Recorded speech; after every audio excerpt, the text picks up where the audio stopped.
What's up, everybody? Welcome to Podcast Now Plus. I'm Alex, and in this video, I want to talk about the Ubisoft games that will be releasing between April of this year, 2022, and April of next year, 2023. Now, this is a few days old. This came out on Thursday. I had even, retweeted on Thursday, but I wanted to say something about it. I didn't want to kind of skip over it because these are actually three games that I'm, for different reasons, and some a little bit more than others, I'm really looking forward to. So, again, between this April and next April, this is what they've said. They're confirmed. Actually, this is what Jeff Keighley's words taken from Ubisoft. Ubisoft has confirmed its plans to release the following games between that time: Avatar, Frontiers of Pandora, Mario plus Rabbids, Sparks of Hope, and Skull and Bones. I was going to say and Skull and Bones and call it there, but Skull and Bones and more exciting games. And more exciting games is their quote. It's not, Jeff Keighley's or anybody else's. So, again, different reasons I'm excited for each. Mario and Rabbids, the first game, I always had like an outside, well, actually, I never actually played it, so of course it was an outside perspective of it, but I was really interested in it when it was first announced and it was shown, and I think a lot of people really like that game. I've gotten much more into the Switch now than I ever was back then, so this is easily, I would say, probably a day one buy for me. I'm really looking forward to it. Avatar, I'm into just kind of because it could be fun to see which direction it goes, because it could actually be a surprise hit. It could be surprisingly good, and that probably comes off negative, right? Because if it surprises me that it's good, well, that means that I think it is. And yes, I do think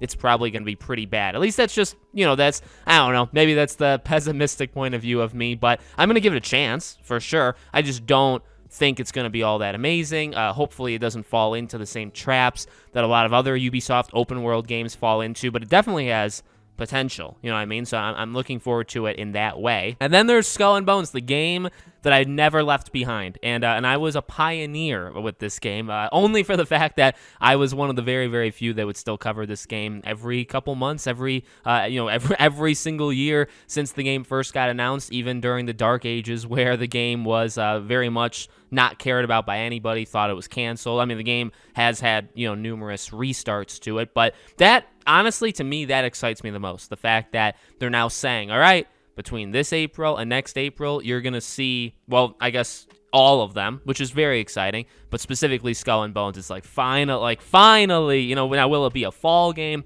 Will it be kind of an early spring game next year? I think those are kind of the two options. Those are probably the options for all of them. I imagine they want Avatar to launch in December to go along with the movie. Now, could that lead to them rushing it? Of course it could, but I hope they don't do that. So I think Avatar probably is, December, and then Mario plus Rabbids could, maybe be the fall, maybe also the spring, same kind of idea of Skull and Bones. And then more exciting games. So they obviously didn't get specific at all with that. I assume, remember that Assassin's Creed game we talked about that was rumored, that it was supposed to be just a DLC for the last Assassin's Creed game, but then they're going to kind of spin it off into its own, full-blown, I guess, Assassin's Creed game. I imagine that is one of them. I don't really know what other game. I mean, I'm sure there are other games. The Star Wars game, I think, could technically launch in 2023. Like, it's possible. Now, will it be ready for that? I don't think so personally, but it could be considered it. So, all I tweeted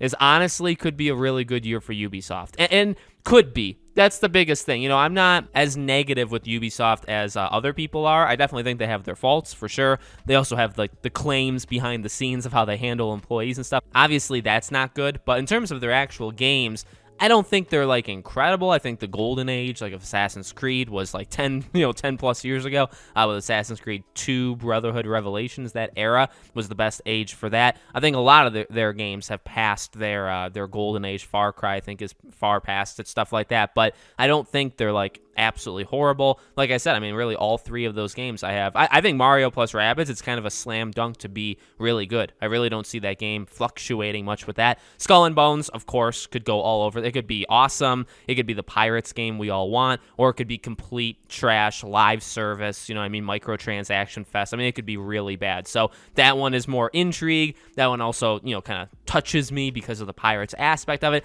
And then again, Avatar, I think, honestly, same thing. I don't think it's going to have the scariness of microtransactions live service, but I think it could also go all sorts of ways it could be a surprisingly good, or maybe like even like an Immortals Phoenix Rising, right? That game came out, nobody was really, interested in it all that much, and it was kind of a surprise hit. So maybe something like that where we're not thinking too much of it, and then it actually succeeds. Or again, it could fall into the open world trap. So that's my thoughts on those. Let me know what you guys think in the comments below. Make sure you guys are subscribed to the channel. Hit the bell icon so you guys know when all these videos go up, and I hope to see you all on tomorrow's video.